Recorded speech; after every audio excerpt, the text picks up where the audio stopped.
নমস্কাৰ শ্ৰদ্ধাৰ ৰাইজ, এইমাত্ৰ মই ফেচবুকত গৌৰৱ ভাইৰ নিউজ শুনিলোঁ।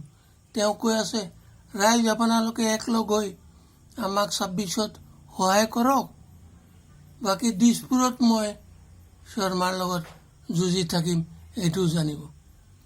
তো গৌৰৱ ভাইয়ে খালি দিছপুৰত শৰ্মাৰ লগত যুঁজিব, কিন্তু এই নাৰু দাসে আপোনালোকে যদি কংগ্ৰেছক অসমৰ গতিত বহাই দিয়ে, তেনেহ'লে মোদী শৰ্মা ৰঙাং তিনিজনৰ লগতে যুঁজিব, এই কথাটো জানিব।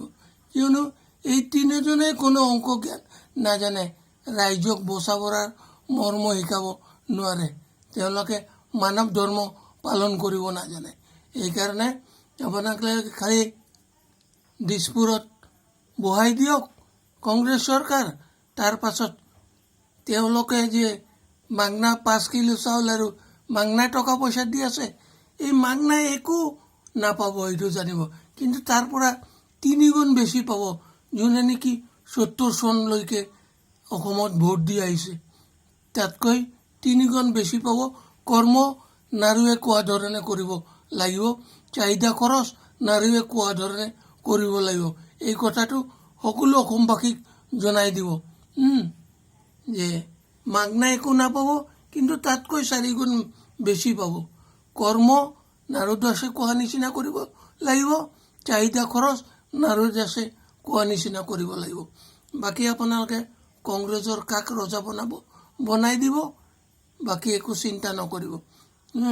আমাৰ গৌৰৱ ভাইয়ে বোলে শৰ্মা ছাৰৰ লগত লাগি থাকিব। মই কাৰো লগত লাগালাগি নকৰোঁ, মই মানৱ ধৰ্ম পালন কৰা মানুহ, মই মানৱ ধৰ্ম পালন কৰি থাকিম। আৰু এইটো জানিব, সকলোক জনাই দিব। আপোনালোকে শ্বেয়াৰ কম কৰে, এইকাৰণে মোৰ ক'বলৈ বেয়া লাগে। অলপ বেছি কৰি শ্বেয়াৰ কৰি দিব।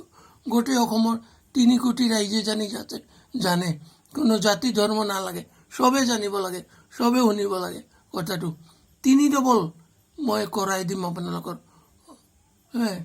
এতিয়া কি 5 কিলো চাউল 1200 টকা আৰু কিবা কিবি দিম কৈ নিদিয়ে, কিয় ফৰ্মুলাই নাজানে। 10,000 টকা দি এটা গছ পুলি ৰুবলৈ কয়, এইটো এটা এছুবি হ'ল নেকি? আৰু 5 কিলোৰ জেগাত 15 কিলো চাউল দিব, এইটো এটা এছুবি হ'ল নেকি? এইটোতো লছ আপোনালোকৰো হ'ব, চৰকাৰৰো হ'ব। তো তেওঁলোকে লাভ লছৰ হিচাপ নাজানে। আনটো ঋণ কৰি পইচা আনিব, আমাৰ ল'ৰা ছোৱালী নাতি পুতিয়ে চিৰজীৱন সুদ ভৰি যাব।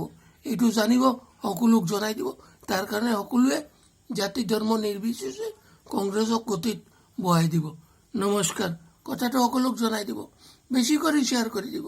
নমস্কাৰ।